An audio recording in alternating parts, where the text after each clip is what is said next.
Melbourne में 1956 Olympic में भारत का प्रतिनिधित्व किया था उन्होंने, और रोम में 1960 और टोक्यो में 1984 के ओलंपिक खेलने में शानदार प्रदर्शन उन्होंने दिखाया। बिल्कुल शगुन, और ये पूरी कहानी जो है बड़े दिलचस्प तरीके से हमने स्क्रीन पर भी देखा। जब मिल्खा सिंह की बायोपिक उतारी गई बड़े पर्दे पर, तब हमने मिल्खा सिंह को और करीब से जाना। इस वक्त जगविंदर पटियाल ताज़ा जानकारी के साथ जुड़ गए हैं। जगविंदर, एक लिविंग लेजेंड हमने खो दिया, बहुत बड़ा लॉस जो है वो भारत के लिए है। ये बिल्कुल शिखा, देखिए पिछले महीने मिल्खा सिंह जो है वो कोविड पॉजिटिव आए थे और उसके बाद उन्हें मोहाली के फोर्टिस अस्पताल में दाखिल करवाया गया था। और एक बार वहां से वो उनका जो है वो उनको डिस्चार्ज कर दिया गया। वो घर पर गए और 3 जून को उनकी हालत घर पर फिर खराब हुई और उनको चंडीगढ़ के पीजीआई में भर्ती करवाया गया। वो दोबारा कोविड पॉजिटिव पाए गए। उनका लंबा इलाज चला, लेकिन हैरानी की बात यह है कि 48 घंटे पहले उनकी रिपोर्ट जो है वो नेगेटिव आ गई थी। उनको कोविड के जो आईसीयू है वहां से शिफ्ट कर दिया गया था मेडिकल आईसीयू में। लेकिन बीती रात अचानक शाम के बाद उनकी हालत इतनी ज्यादा बिगड़ी कि रात 11:24 के आसपास उनका देहांत हो गया। और जी हाँ, बिल्कुल बड़ी दुखद बात है। हमने एक बहुत बड़े लेजेंड को खोया है और मेरी तो खुद उनसे 3-4 बार मुलाकात हुई, लंबे इंटरव्यू किए हमने, भाग मिल्खा भाग के दौरान भी लंबी बातचीत होती रही उनसे। तो बड़े ही जिद्दा दिल इंसान थे और बड़ा संघर्ष भरा जीवन रहा था पाकिस्तान से लेकर भारत तक उनका। जी जगविंदर, जैसे आपने बताया कि उनकी तबीयत खराब हो गई थी और उनको डिस्चार्ज कर दिया गया था, क्या डॉक्टर से कुछ जानकारी मिल पाई कि क्या हुआ था? सांस लेने में तकलीफ थी या कोई और उनको दिक्कत हो रही थी? देखिए, जो कोविड पोस्ट कोविड कॉम्प्लिकेशंस है उसी का शिकार हुए वो। और उनको सबसे बड़ा सदमा ये लगा कि बीते सप्ताह जो है उनकी पत्नी का देहांत हो गया। उनके कोविड पॉजिटिव आने के बाद उनकी पत्नी कोविड पॉजिटिव आई थी। उनको मोहाली के फोर्टिस में अस्पताल में भर्ती करवाया गया और पिछले हफ्ते उनका कोविड के कारण वहां देहांत हो गया। और उसके बाद से मिल्खा सिंह जो है उनकी तबीयत एक बार ठीक हुई और फिर लगातार बिगड़ने लगी। रात मेरी पीजीआई के डॉक्टरों से जो बात हुई उनका भी ये कहना था कि इस बीमारी के बीच में उनको एक पत्नी के जाने का गहरा सदमा लगा था। हो सकता है कि इसीलिए वो उस कोविड कॉम्प्लिकेशन से जो है वो उभर नहीं पाए और ऑक्सीजन लेवल उनका रात इतना ज्यादा गिर गया अचानक कि वो फिर दोबारा बढ़ नहीं पाया। कोशिश बहुत की गई, हालांकि उन्होंने कहा कि नेगेटिव रिपोर्ट आने के बाद उन्हें लग रहा था कि शायद अब उन्हें हम धीरे धीरे डिस्चार्ज कर पाएंगे। लेकिन तकरीबन 8-10 घंटे में ही ऑक्सीजन लेवल इतना नीचे गिर गया कि बाकी ऑर्गन्स ने भी काम करना बंद कर दिया।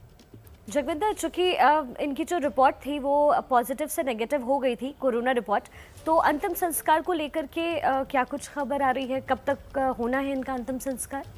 आज उनका चंडीगढ़ में अंतिम संस्कार कर दिया जाएगा। ये रात ही डॉक्टरों ने कह दिया था कि उनका शव हम उनके परिवार वालों को दे सकते हैं। इस बारे में मेरी बात हुई कि क्या उनकी रिपोर्ट नेगेटिव आने के बाद भी आप जो है वो कोरोना प्रोटोकॉल फॉलो करेंगे, शव उनके परिवार को दे देंगे। तो रात जो डॉक्टर मौजूद थे पीजीआई में, उन्होंने कहा कि शव परिवार को दिया जाएगा। और उनकी रिपोर्ट नेगेटिव थी, इसलिए कोरोना प्रोटोकॉल के बारे में कल सुबह फैसला लिया जाएगा, यानी आज के लेकर। लेकिन आज उनका अंतिम संस्कार चंडीगढ़ में किया जा सकता है। जी जगविंदर, जैसे आपने बताया कि आप उनसे कई बारी मिल चुके थे, आप उनसे 4-5 बारी मुलाकात हुई थी। मिल्खा सिंह पूरे भारत के लिए एक बहुत बड़े इंस्पिरेशन थे। आपने कुछ उनसे सीखा? कोई आपको उनके साथ कोई मुलाकात याद हो, कोई बात याद हो?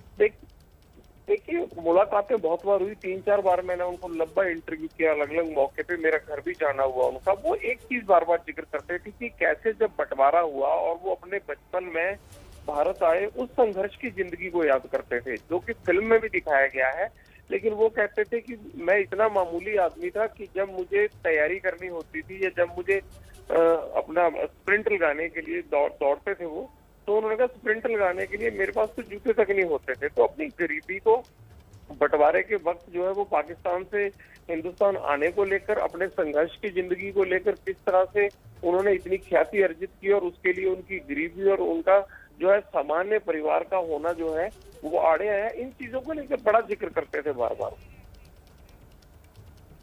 जी बहुत बहुत शुक्रिया जगविंदर। ये देखिए घर की तस्वीरें हम आप तक पहुंचा रहे हैं।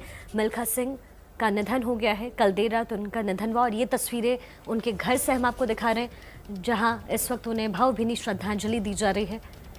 नहीं रहे फ्लाइंग सिख मिल्खा सिंह, वो मिल्खा सिंह जिनकी कहानी आपने बड़े पर्दे पर भी देखी और इनके व्यक्तित्व के बारे में कहना ही क्या शगुन। इनका व्यक्तित्व इतना सादा, इतना साधारण, और लोग इन्हें, और अब ये तस्वीर देखिए, ये तस्वीर और भी खास हो जाती है क्योंकि जिस तरीके से ये ओलंपिक में नज़र आ रहे हैं, 2 तस्वीरें आपके सामने, और वही अंदाज बाद की तस्वीर में भी आपको साफ तौर पर नज़र आ रही है। हमारी ओर से भी मिल्खा सिंह को भावभीनी श्रद्धांजलि, लगातार हम आप तक ये खबर पहुंचा रहे हैं। आज चंडीगढ़ में अंतिम संस्कार भी होना है मिल्खा सिंह का। 91 साल की उम्र में निधन हुआ मिल्खा सिंह का। आपको बता दें, कोरोना से ग्रसित थे मिल्खा सिंह। हालांकि उनकी रिपोर्ट नेगेटिव आ चुकी थी, लेकिन बावजूद इसके कल देर रात उनका निधन हो गया।